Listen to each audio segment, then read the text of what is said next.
رب اشرح لي صدري ويسر لي أمري واحلل عقدة من لساني يفقه قولي. Amma ba'd, mes chers frères et mes chères sœurs, assalamu alaikum wa rahmatullahi ta'ala wa barakatuh, où que vous soyez. Qu'Allah nous assiste, qu'Allah nous aide, qu'Allah nous accompagne, qu'Allah fortifie et renforce notre foi. Qu'Allah fasse que cette communauté soit encore plus belle, encore meilleure, puisque, subhanallah, chacun est unique, chacun est merveilleux et chacune est merveilleuse. Et il est important, subhanallah, pendant ce confinement, de renouveler sa foi durant les lives. C'est important de se dire pourquoi j'écoute ce rappel, pourquoi je viens chaque après-midi à 15h écouter le live d'Arifton.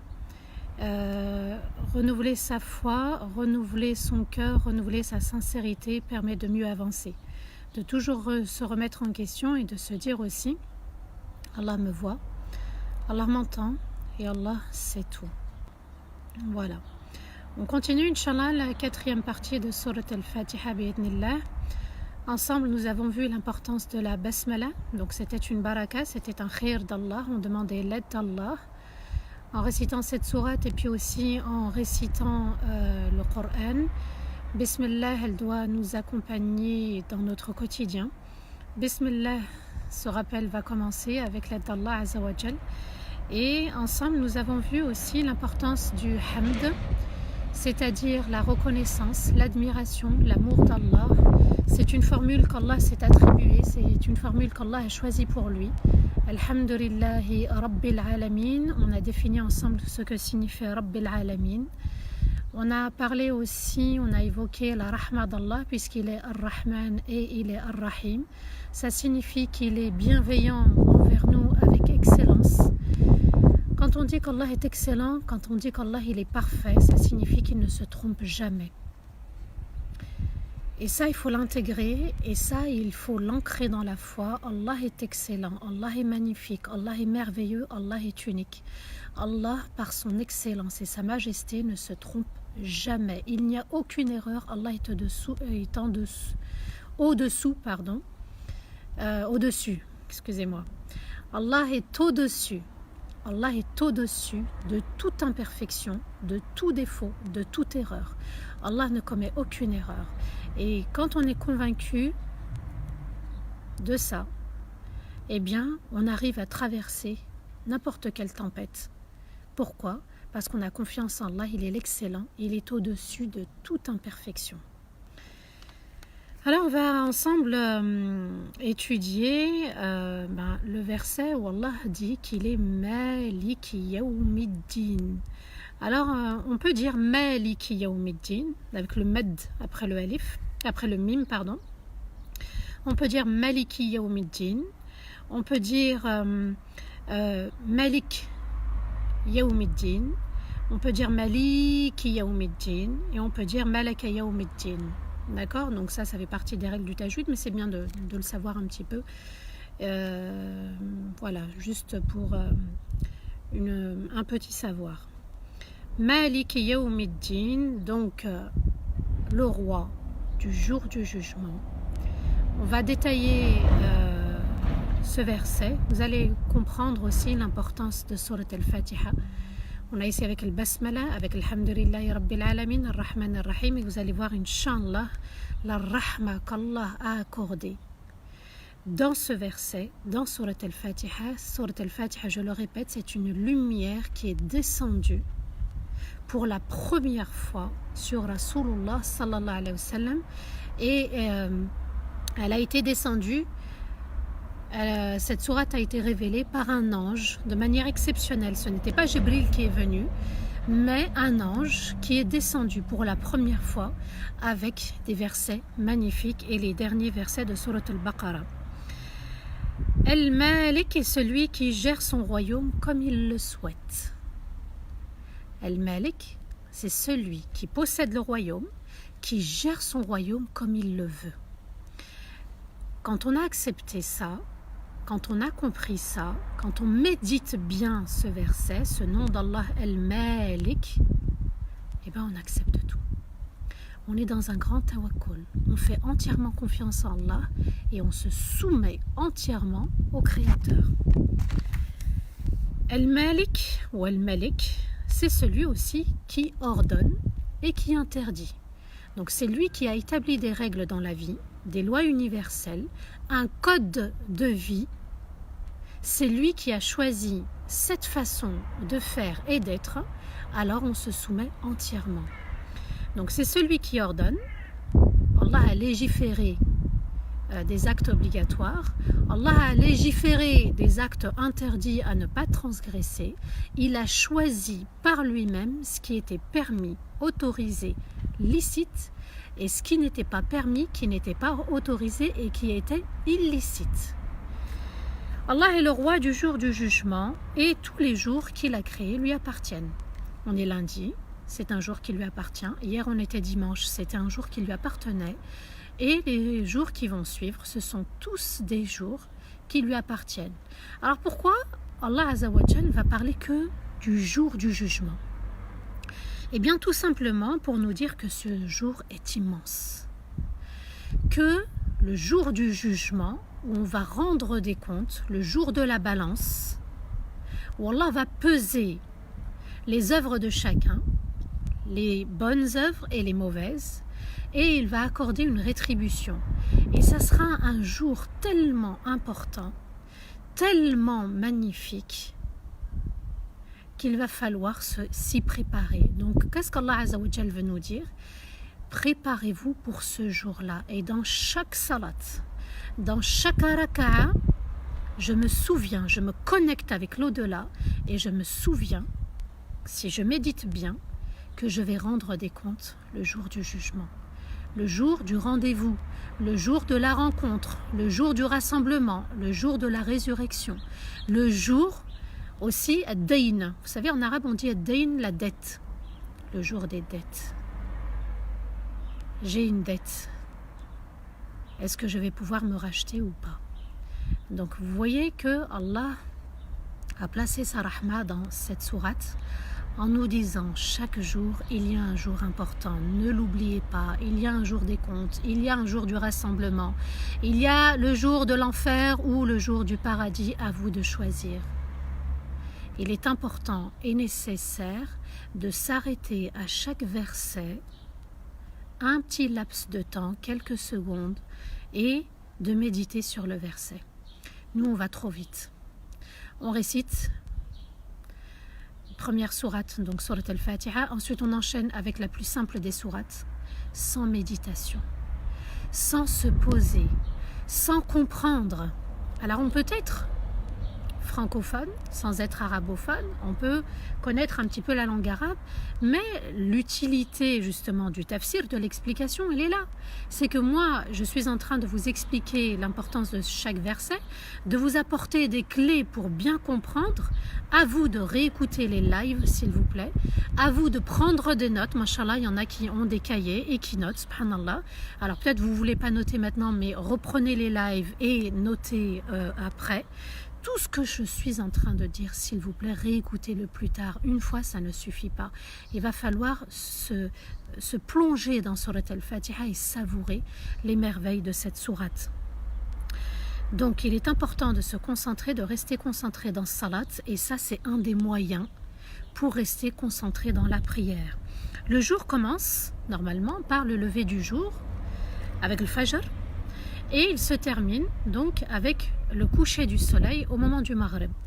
Et là, Allah Azza wa Jal veut nous dire aussi par al-Yawm, par le jour, c'est qu'il va débuter quand l'ange va souffler. Toutes les âmes qui sont enterrées vont sortir de terre. Celles qui sont sur terre, donc elles vont rejoindre les cieux. Donc un ange va souffler et puis Allah Azza wa Jal va faire comparaître dans son grand tribunal tout le monde, tous les êtres humains. Et puis ce jour du jugement se terminera quand Allah Azza wa Jal va rendre justice en toute vérité jusqu'au dernier des êtres humains. C'est un jour, subhanallah, qui va durer 50 000 ans.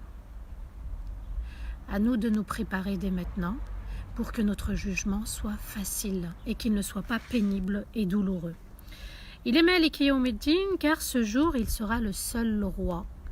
Alors aujourd'hui c'est facile sur terre, on peut prétendre à la royauté, on peut prétendre être chef, gouverneur, responsable, on peut prétendre être un tyran aussi, puisque Pharaon a dit « Ana rabbukum al-a'la » je suis votre seigneur le Très-Haut.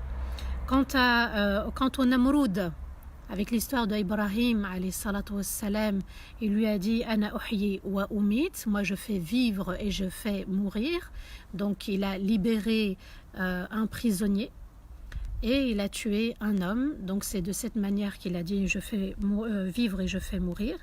Et puis il y a des personnes aussi qui ont des biens, des propriétés, des choses qui leur appartiennent. Donc elles ont l'impression qu'elles possèdent des choses. Mais Allah Azza wa Jal nous dit, ce jour-là, seul moi, je posséderai l'univers entier. Et tous ceux qui avaient des biens matériels, tous ceux qui prétendaient à gouverner, à être des chefs, tout ceci sera anéanti. Il n'y aura plus rien qui leur appartienne. Le jour du jugement, Allah dira, Limanil mulkul yawm. Et Allah Azza wa Jal va répondre à lui-même, Lillahi al-wahid al-qahhar. Allah nous dira à qui appartient le royaume, la royauté, tout ce qu'il y a dans cet univers et qui est le gérant de cet univers, le royaume et la royauté. À qui appartient le royaume et la royauté? Et Allah répondra à Allah l'unique, le dominateur suprême. Lillahi al-wahid al-qahhar. Donc, quand on est dans As-Salat, bien comprendre que signifie Maliki Yawmiddin. Donc, c'est celui à qui appartiendra le royaume et la royauté. Il va rendre son jugement concernant nos actes d'obéissance et nos actes de désobéissance. Et ce jour-là, Allah va dire, c'est juste avant ce verset, Surat Ghafir, le verset 16, Allah dira Yawma hum barizuna la yakhfa ala Allahi shay. Le jour où ils comparaîtront, personne n'échappera à Allah. Personne n'échappera à Allah. Tout le monde va rendre des comptes. Et pour ceux qui ont subi une injustice sur terre, et parfois qui en souffrent, qui ont du mal à passer le cap, souvenez-vous de ce verset. Maliki Yawmiddin. Ne cherchez pas à vous venger. Ne cherchez pas à invoquer, puisqu'Allah va établir la justice en toute vérité. Il est Maliki Yawmiddin, le maître, le seigneur, le roi du jour du jugement.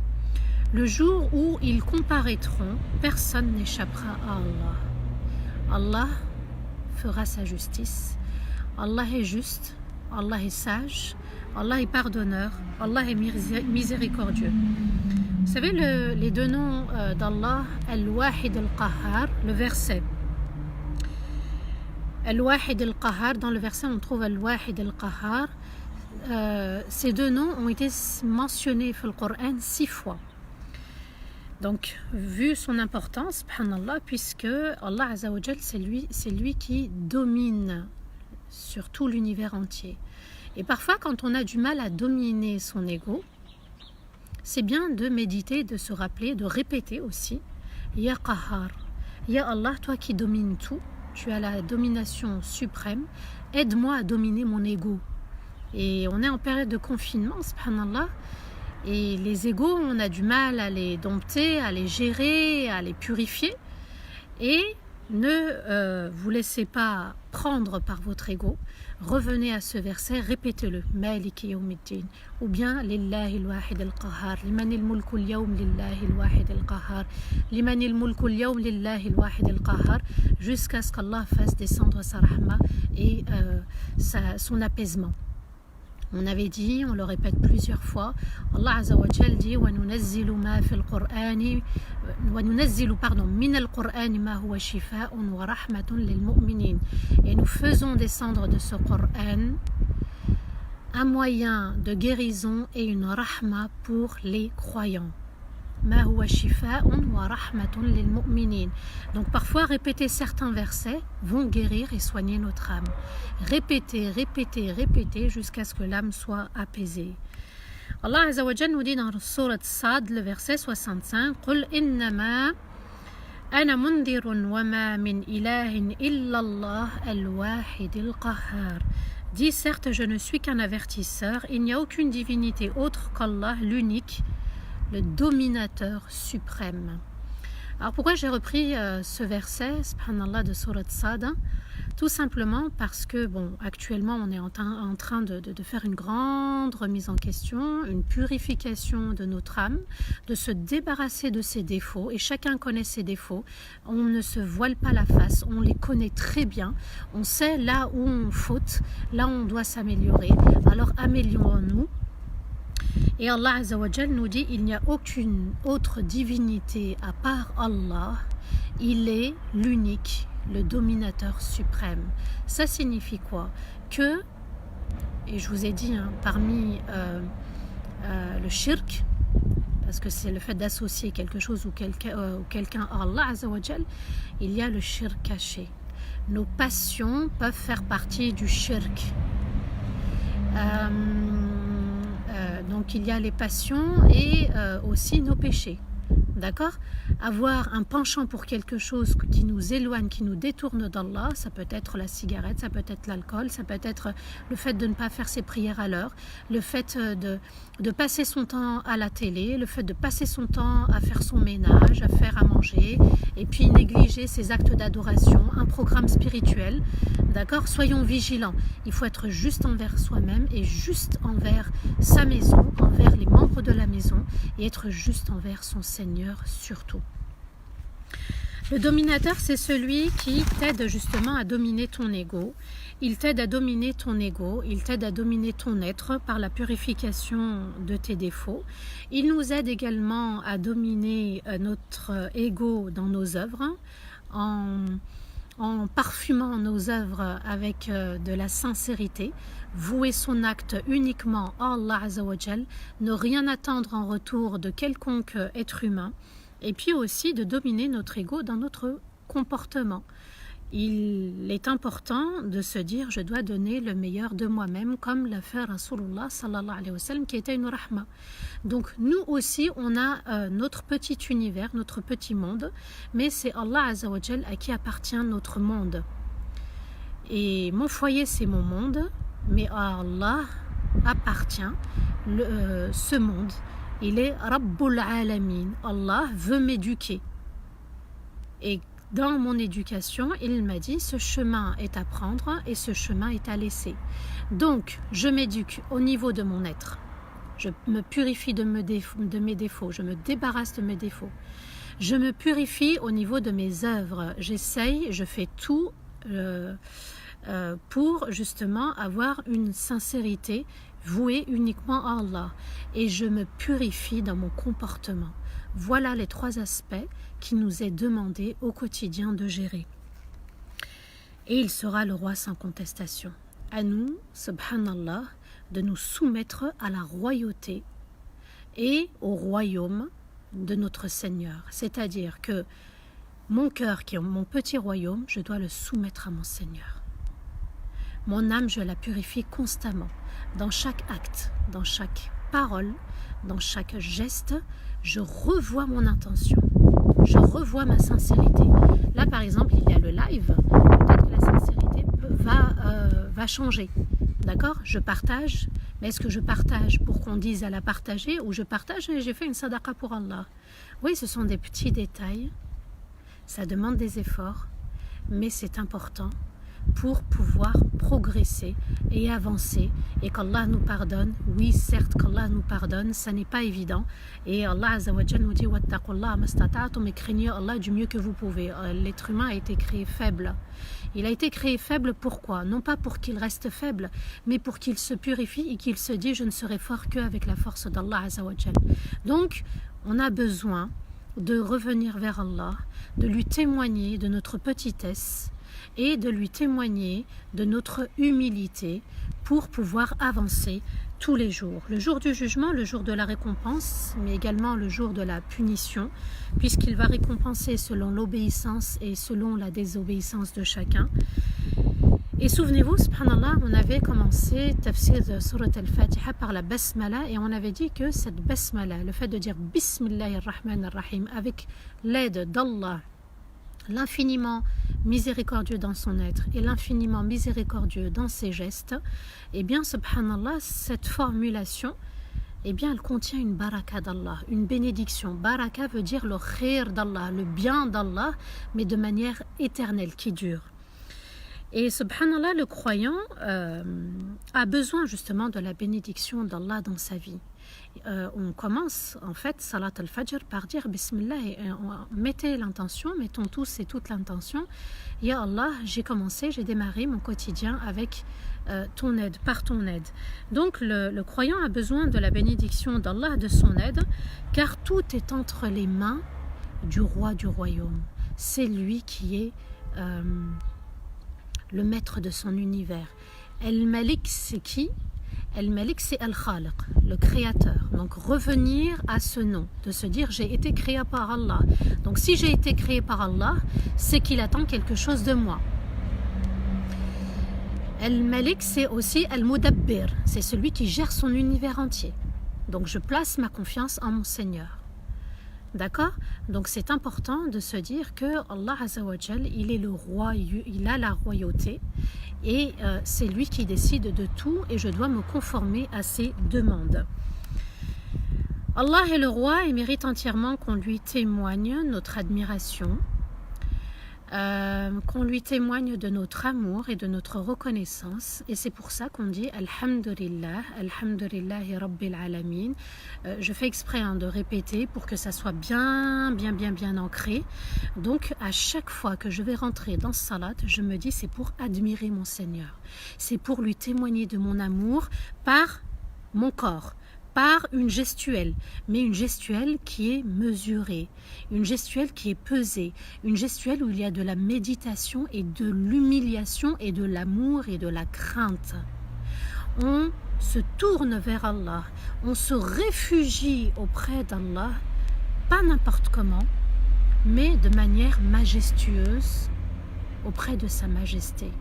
Donc, Allah Azza wa Jal, qui nous a demandé de lui vouer toutes les louanges pour lui témoigner de son amour, enfin mon amour pour lui, ma reconnaissance pour lui, mon admiration pour lui. Et ça nous détache, subhanallah, de l'admiration qu'on pourrait avoir pour un être humain. Parfois on peut avoir de l'admiration pour quelqu'un, mais parfois c'est démesuré. C'est démesuré. Et on peut tomber dans les pièges du diable. Et on peut tomber dans le shirk. Et on peut tomber dans le culte de soi-même ou le culte de l'autre, de commencer à adorer les gens. Je suis un tel sur Insta, dans les réseaux. D'accord, je suis pourquoi un tel? Parce qu'il m'apporte quelque chose? Ou quelque part c'est pour adorer sa beauté, pour adorer son corps, pour adorer ce qu'il dit, et puis sans réflexion. Donc, Alhamdulillahi Rabbil Alamin me permet d'admirer mon Seigneur, de l'aimer entièrement et d'être reconnaissant pour m'avoir offert cette foi, pour m'avoir aidé à prononcer les versets de la lumière et pour m'avoir aidé aussi à lui témoigner mon humilité et ma sincérité. Dans Rabbul Alamin, donc Al-Malik, on vient de le définir, c'est lui qui décide, c'est lui qui gère son royaume. Nous sommes dans le royaume d'Allah. D'ailleurs, on dit Inna lillah wa inna ilayhi raji'un. Nous appartenons à Allah et vers lui nous retournons. Alors c'est une formule, subhanallah, qu'on doit dire dans les épreuves, pas uniquement dans la mort. On appartient à Allah, certes. Alors si j'appartiens à Allah, eh bien, je dois agir en conséquence. Je dois me plier à son autorité. Rabbul Alamin, le verset de « Alhamdulillahi Rabbil Alamin », Rabbul Alamin nous fait ressentir qu'Allah, il est notre éducateur. D'accord? Donc les épreuves, elles sont là pour nous éduquer. Les épreuves, elles sont là aussi pour nous dire qu'il y a des choses à rectifier en nous. L'épreuve, elle est là pour nous dire qu'il faut accepter l'épreuve. Et tant qu'on ne l'a pas acceptée, Allah continuera à nous éprouver. Donc dans l'épreuve, je me remets en question. Je ne tombe pas dans le piège de Shaitan en disant Allah est en colère contre moi. Non. Allah me veut du bien et de la rahma. Allah est en train de me faire descendre sa rahma. Il attend que je change. Allah nous a dit La yughayyirullahu ma biqawmin hatta yughayyiru ma bi anfusihim. Allah ne changera l'état d'un peuple, d'une famille, d'une communauté que si eux-mêmes changent, décident de changer. Alors il faut changer, il faut accepter l'épreuve pour changer, pour s'élever, pour se purifier. C'est ça l'objectif de l'épreuve. S'il vous plaît, intégrez-le, acceptez-le et ancrez-le dans votre foi. Allah, il est Al-Murabbi, Rabbul Alamin. Al-Rabb, c'est celui qui nous éduque. Il est Al-Sayyid, c'est le maître, c'est lui qui gère, qui est responsable de notre subsistance. Il est Al-Malik, il est le roi. Il est Al-Ma'boud Al-Haq, c'est-à-dire que seul lui mérite d'être adoré. Et il est Mudabbir Al-Umur, c'est-à-dire il gère nos propres affaires. Allahu Akbar. Il est le maître de mon monde à moi, de ma sphère à moi, de la sphère par exemple de mes parents, de mon voisin, quand je suis au travail. Allah Azza wa Jal est là et il gère mes affaires. Alors je reviens vers Allah, je lui témoigne de mon amour, de mon admiration, de ma reconnaissance et je me rapproche de lui pour l'aimer, pour ressentir ses versets.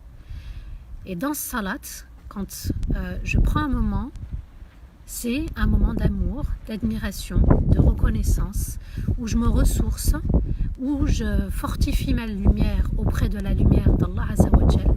Et c'est un moment de bonheur. Donc vous voyez que le bonheur vient de l'intérieur. Et l'intérieur, c'est quoi? C'est le cœur, la foi, l'âme que je dois purifier. Et là, on est dans un bonheur total. Quand Allah nous dit Ar-Rahman Ar-Rahim, il nous fait ressentir qu'il est le roi et qu'il comble de ses bienfaits ses serviteurs, ses créatures, sur terre et dans l'au-delà. Allah, quand il est Ar-Rahman Ar-Rahim, il est bienveillant avec excellence. Il considère chaque chose et chaque être humain et il a une considération privilégiée pour les croyants. On est en fait des VIP auprès d'Allah. Pourquoi? Parce qu'on s'est soumis, on lui témoigne de notre admiration, de notre amour, de notre reconnaissance. Et la rahma d'Allah, sa bienveillance, sa considération, elle est avec excellence. Allah agit avec nous et envers nous avec excellence. C'est ça la rahma. La bienveillance avec excellence. En fait, ça se résume à dire quoi? En fait, je suis un invité spécial. Le croyant est l'invité spécial d'Ar-Rahman. Wa ibadur Rahman. Et les serviteurs du tout miséricordieux. Donc je suis un invité spécial quand il fait descendre sa rahma sur moi, quand il m'a créé, quand il m'invite à l'adorer, à l'aimer, à le reconnaître, à penser au jour du jugement, à être vigilant dans mes actes, dans mes gestes, dans mon intention, dans mes paroles. Oui, c'est tout ça, la Fatiha.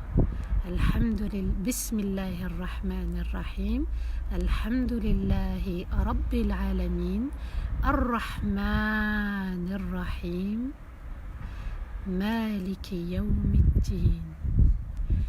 On est l'invité du roi, l'invité spécial du roi. Enfin, on est considéré. Enfin, on est aimé. Enfin, on est valorisé. Donc quand je me réfugie dans ma prière, c'est pour ressentir tout cela, pour vivre un moment avec le roi. Maliki Yawmiddin nous fait ressentir que si Allah mérite cette admiration, mérite cet amour, cette reconnaissance, celui qui mérite justement d'être adoré et qu'il est excellent avec nous, eh bien alors il est le roi et il récompense selon nos actes d'obéissance ou de désobéissance. Et celui qui est poussé par Allah à le craindre, à craindre sa majesté, eh bien Allah lui aura témoigné de la considération. Donc vous voyez que c'est un cadeau vraiment offert par Allah, Surat al-Fatiha, puisque je suis invitée à adorer Allah, à me remémorer qu'il est mon créateur, mon éducateur, qu'il pourvoit à ma subsistance, qu'il est bienveillant avec excellence envers moi et qu'il m'a dit rappelle-toi du jour du jugement parce que tu vas rendre des comptes. Eh bien subhanallah, il mérite d'être le roi dans son royaume et qu'on se soumette au roi entièrement, on se soumette à son autorité. Ça signifie quoi? D'accepter les interdits comme on accepte les actes obligatoires, d'accepter les actes obligatoires comme on accepte aussi les actes interdits. Et le croyant a véritablement besoin de son Seigneur parce qu'Allah il est bienveillant, parce qu'Allah il est toujours là. Je répète le verset que j'ai l'habitude de répéter, wa huwa ma'akum aynama kuntum, et il est avec vous où que vous soyez. À nous de savourer ce moment, à nous de le vivre, à nous de le ressentir, à nous de le transmettre aussi. Parce que si on a savouré, on transmet. On aide les autres à aimer Allah, à se rapprocher, à l'admirer, à le reconnaître. D'ailleurs, bismillah, partagez les lives, s'il vous plaît. Partagez le live, partagez. C'est une sadaqa pour vous. Vous serez grandement et infiniment récompensé par le Seigneur. D'ailleurs, vous allez le retrouver, bénénillah, le jour du jugement. On partage, mashallah, du dhikr, puisque le dhikr, le rappel est bénéfique. Le dhikr apaise, le dhikr nous aide justement à stabiliser notre foi. Quand on dit sérénité, ça veut dire que c'est calme, il n'y a pas de chamboulement. Donc ce qui pousse le croyant justement à craindre sa majesté. Quand il médite, vous voyez, c'est ce qui nous manque pour se concentrer dans salat, c'est comprendre chaque verset, ce qui nous est demandé par Allah Azza wa Jal. Le croyant a vraiment besoin de son Seigneur pour réussir sa vie, pour réussir le test. Allah nous dit dans Surat al-Mulk, le royaume, تبارك الذي بيده الملك وهو على كل شيء قدير الذي خلق الموت والحياة ليبلوكم أيكم أحسن عملا. Je le répète volontairement ce verset parce qu'il est magnifique. Béni soit celui qui a تبارك الذي بيده الملك, celui qui détient le royaume. Et il est capable de toutes choses. Ça, il faut vraiment l'ancrer dans la foi, dans le cœur, qu'Allah est capable de toutes choses, que le royaume lui appartient avec excellence, qu'il n'a négligé personne. Tout le monde a eu son risque, personne n'a été privé sur terre et dans l'au-delà.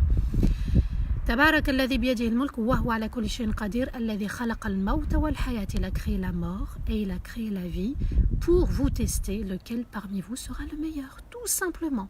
On n'est pas dans la quantité de salat, dans la quantité de sadaqat, dans la quantité par exemple de qiyam al-layl, dans la quantité de jeûne. On est dans la qualité. Le musulman vise la qualité. D'accord? Œuvrer avec qualité, parler avec qualité, avec classe, machallah, se comporter, donner avec qualité, Allahu Akbar, la qualité, même si c'est un peu, mais au moins avec qualité. Je reconnais et je fais preuve d'une véritable humilité quand je suis dans Surat al-Fatiha, quand je médite les versets d'Allah Azza wa Jal, et je me dis que mon Seigneur, il est magnifique. Il est merveilleux, il est unique, il est le roi, il est mon éducateur. Alors quand on dit qu'il est l'éducateur, ça signifie quoi? C'est que quand moi je n'y arrive pas, quand j'ai une difficulté, eh bien je me dirige vers celui qui m'a pris en charge, qui m'accorde sa subsistance, qui est bienveillant régulièrement envers moi, du matin jusqu'au soir, même quand je dors, subhanallah. Même quand on dort, Allah il est bienveillant. Il retire l'âme sans qu'on s'en rende compte et il nous la ramène sans qu'on s'en rende compte. Quelle bienveillance. Et puis dans la nuit, on ne gère rien pendant le sommeil, subhanallah. On laisse tout entre les mains d'Allah. Le foyer, les enfants, le conjoint, les parents, les biens, la voiture qui est garée à l'extérieur. Tout est entre les mains d'Allah. Alors quand Allah nous dit méditez les signes du jour et de la nuit. Soyons le jour comme on est dans la nuit, dans le tawakkul. On est dans la simplicité, on est vraiment dans la confiance. Est-ce qu'on se soucie si on va, qu'est-ce qui va se passer dans la nuit si on s'endort? Non, on s'endort, bismillah, on se réveille, alhamdulillah. Il est important de méditer les signes du jour et de la nuit. Une fois qu'on a fait l'éloge d'Allah, puisqu'on a fait l'éloge d'Allah, Bismillahirrahmanirrahim, on a été dans l'éloge d'Allah, Alhamdulillahi Rabbil Alamin, on lui a fait l'éloge avec les louanges, avec ses noms, par ses noms, excellents et magnifiques. On a fait l'éloge d'Allah en lui témoignant justement de sa grandeur puisqu'il est le roi. Maintenant qu'on a fait à travers ces versets un témoignage d'éloge, c'est-à-dire qu'on lui a accordé sa grandeur, on a témoigné de la valeur d'Allah Azza wa Jal, de sa beauté, et bien maintenant le musulman, qu'est-ce qu'il dit? Il va faire une confidence à son Seigneur, il va lui chuchoter le verset qui va suivre après. Iyyaka na'budu wa iyyaka nasta'in. Et cette confidence qu'on va faire, on la fait à quelqu'un qu'on admire, qu'on aime et pour lequel on est reconnaissant. Alors qu'est-ce qu'on dit en chuchotant, en le disant, même dans Salat, Iyyaka na'budu. Une confidence, c'est vraiment un secret entre moi et mon Seigneur. Seul toi, nous adorons et seul auprès de toi, nous demandons de l'aide. Voilà la confidence qu'on fait dans la Salat. Je répète, seul toi nous adorons et seul auprès de toi nous demandons de l'aide.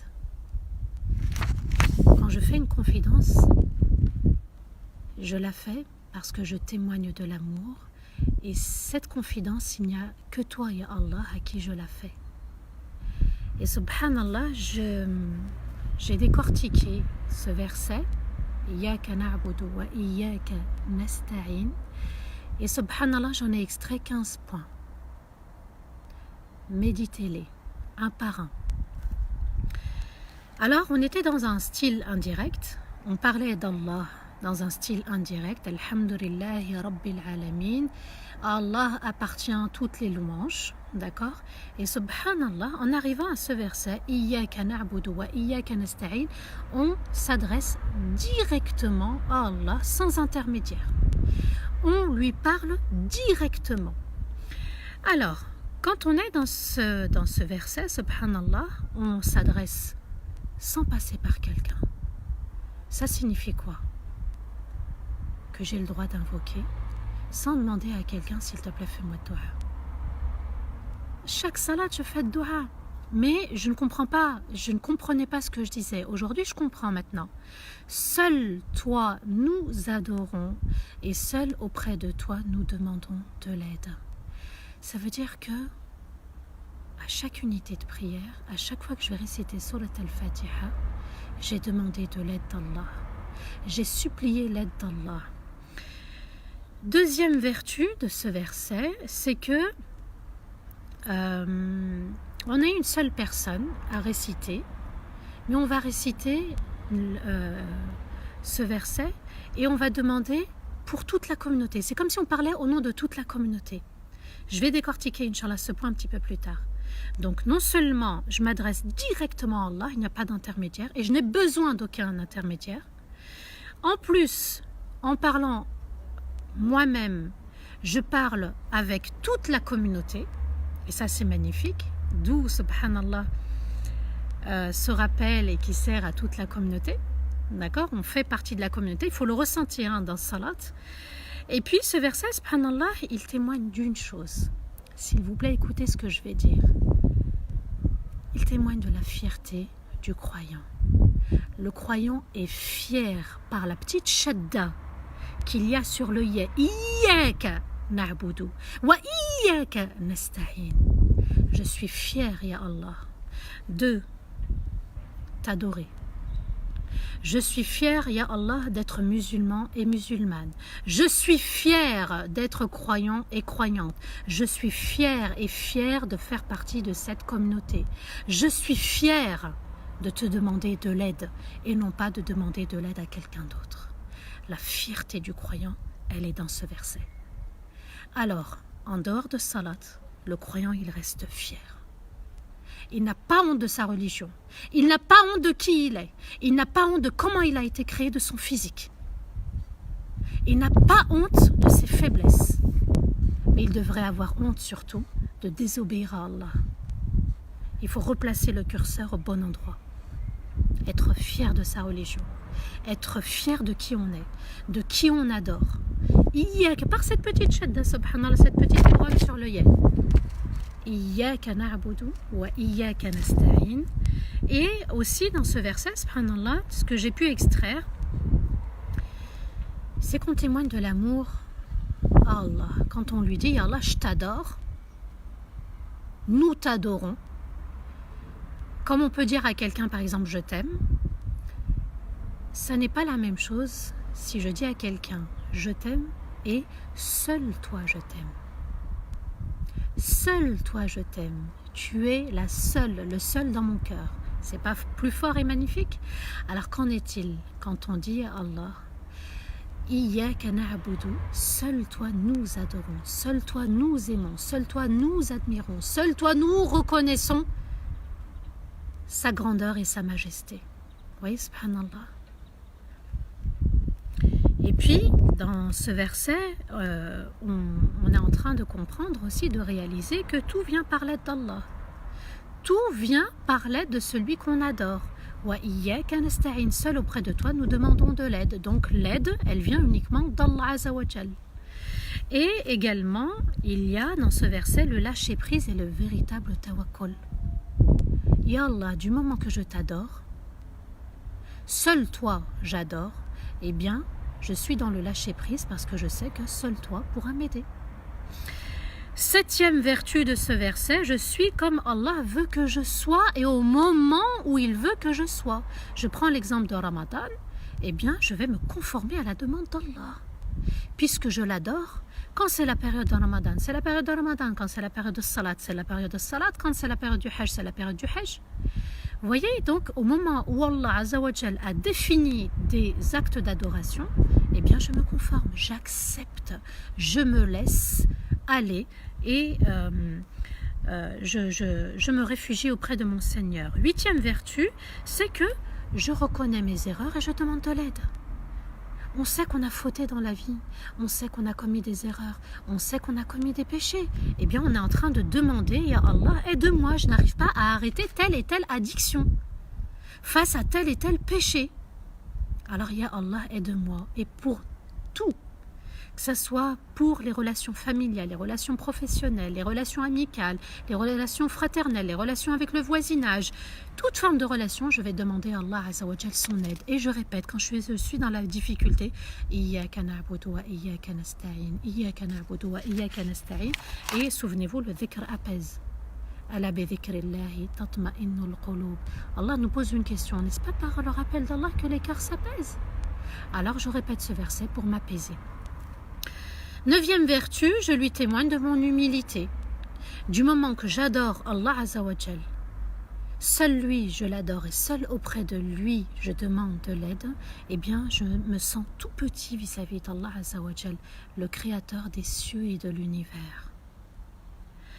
10e vertu, ce verset donne de la force. À ma hauteur, je n'ai pas de force. Wa khuliqal insanu dha'ifa, et l'homme a été créé faible.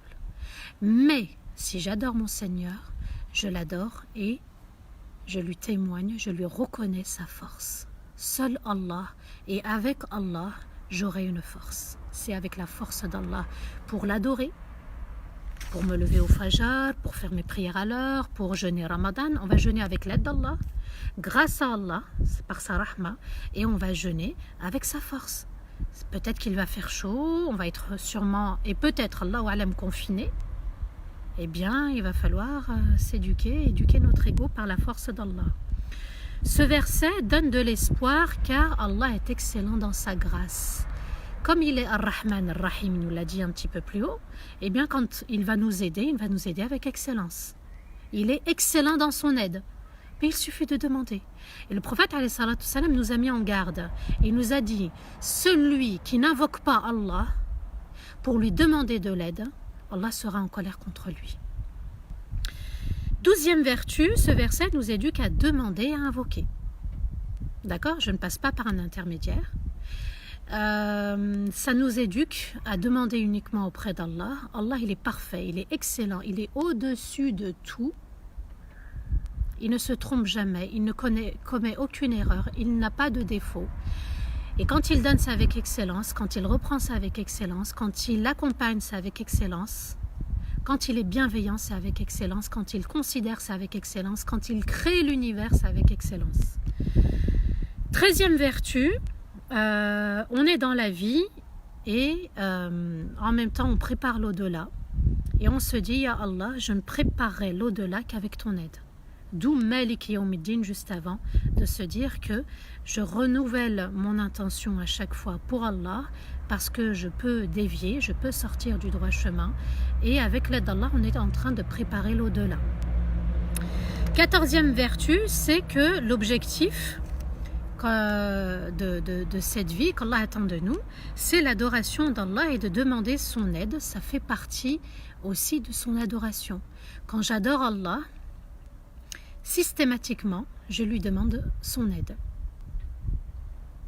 Donc il est important de concevoir, d'ancrer cela dans la foi, que quand j'adore, du moment que j'adore Allah Azza wa Jal, je me dois de lui demander de l'aide, puisque je le dis à chaque unité de prière, Iyyaka na'budu wa iyyaka nasta'in. Donc j'ai véritablement besoin de l'aide de mon Seigneur. Et le prophète alayhi salatu wassalam disait, Allahumma inni ala dhikrika wa shukrika wa husni ibadatik. Ya Allah, aide-moi à me souvenir de toi, à être reconnaissant de tes bienfaits et aussi à bien me comporter envers tes créatures. Je répète, Allahumma inni ala dhikrika wa shukrika wa husni ibadatik. Seigneur, je te demande de m'aider à me souvenir de toi, de m'aider également à être reconnaissant pour tes bienfaits et aussi, troisièmement, à avoir un bon comportement envers tes créatures. Donc vous voyez que des choses simples de la vie, subhanallah, des choses simples de la vie, eh bien Allah Azza wa Jal nous dit, ça ne se fera que par mon aide. Je répète, Allahumma inni ala dhikrika wa shukrika wa husni ibadatik, une dua très simple que faisait Rasulullah sallallahu alayhi wa sallam et qui nous dit, quand tu entreprends, c'est par l'aide d'Allah. Quand tu respires, c'est par l'aide d'Allah. Quand tu vois, c'est par l'aide d'Allah. Quand tu touches avec ta main, c'est par l'aide d'Allah. Quand tu cuisines, c'est par l'aide d'Allah. Quand tu t'occupes de tes enfants, c'est par l'aide d'Allah. Quand tu te prosternes, c'est par l'aide d'Allah. Quand tu purifies ton cœur et ton âme, c'est par l'aide d'Allah. Et puis, concernant le corona, concernant justement le Covid-19, subhanallah, c'est par son aide qu'on s'en sortira, c'est par son aide qu'on sera protégé et aussi c'est par sa décision si on est touché ou non.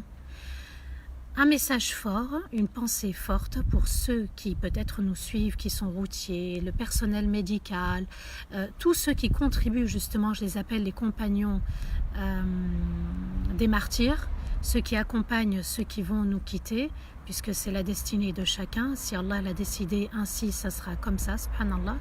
Il est important de se dire que tout se fait par la décision, la volonté d'Allah, à nous d'accepter, ça fait partie de la foi.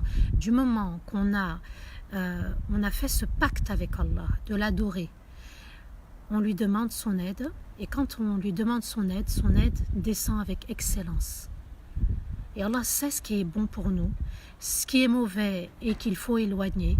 À nous d'être convaincus que quand on dit Iyyaka na'budu, seul toi nous adorons, c'est-à-dire seul pour toi nous témoignons de l'admiration. On ne peut pas admirer quelqu'un et puis avoir un doute. On ne peut pas admirer quelqu'un et puis ne pas avoir confiance.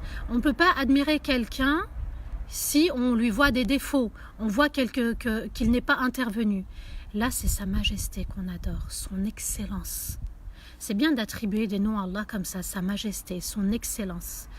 Allah est magnifique, Allah est unique. On adore l'unique. L'unique, seul lui peut nous aider.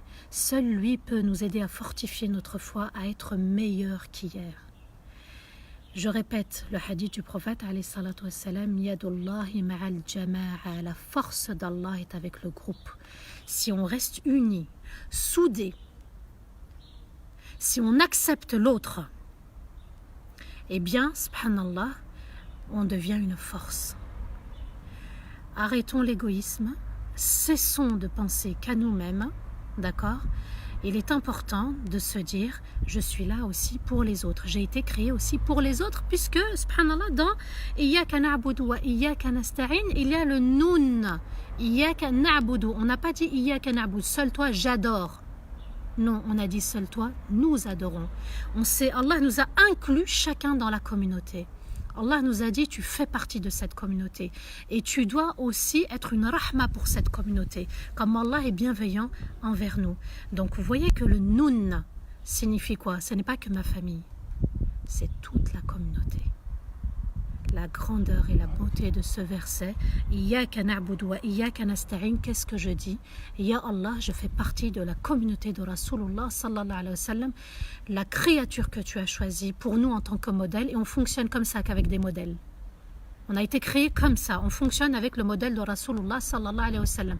Et s'il vous plaît, on n'est pas plus royaliste que le roi, on n'est pas plus royaliste que la sunna d'Allah, la tradition d'Allah, les lois universelles d'Allah, et on n'est pas plus royaliste que la sunna de Rasulullah sallallahu alayhi wa sallam, qui a été envoyé comme miséricorde. Et quand il envoyait ses compagnons dans d'autres villes, il disait Yassiru wa la tu'assiru, facilitez aux gens et ne rendez pas la tâche, la vie difficile aux gens. L'islam est une rahma, l'islam c'est une communauté. Ya Allah, je fais partie de la communauté de l'unicité et je fais partie des croyants et des croyantes, je t'invoque comme ils t'invoquent aussi. Et j'espère que tu pourras accepter mes invocations grâce à la bénédiction de ceux qui sont présents et qui t'invoquent. Il se peut que moi, mes invocations ne soient pas exaucées parce que j'ai commis tel ou tel péché.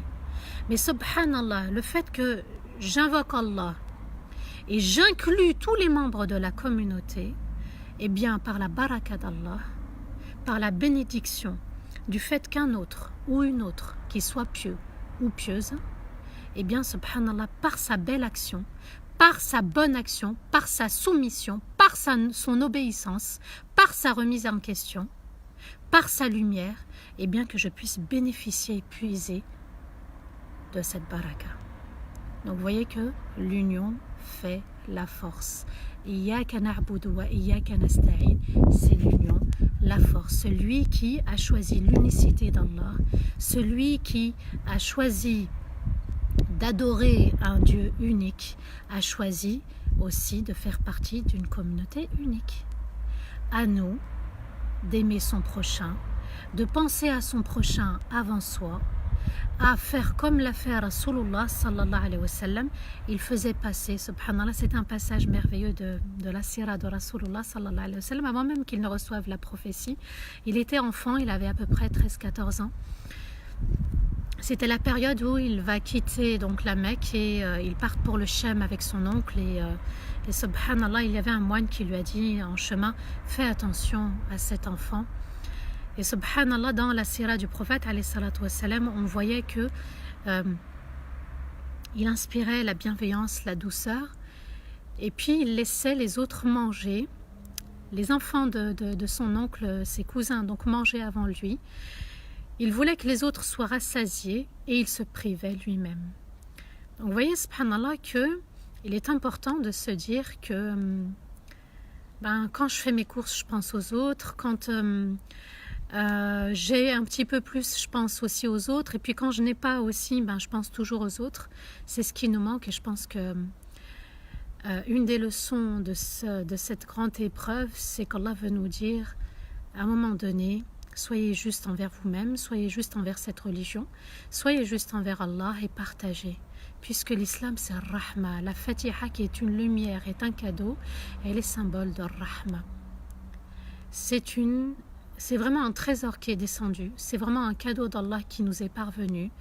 Il faut méditer sur le Fatiha. Vous avez compris pourquoi j'ai voulu commencer ces lives par cette sourate. Peut-être qu'au début c'était insignifiant pour vous. Peut-être qu'au début vous dites oui mais nous on récite comme ça et puis on laisse entre les mains d'Allah. Non.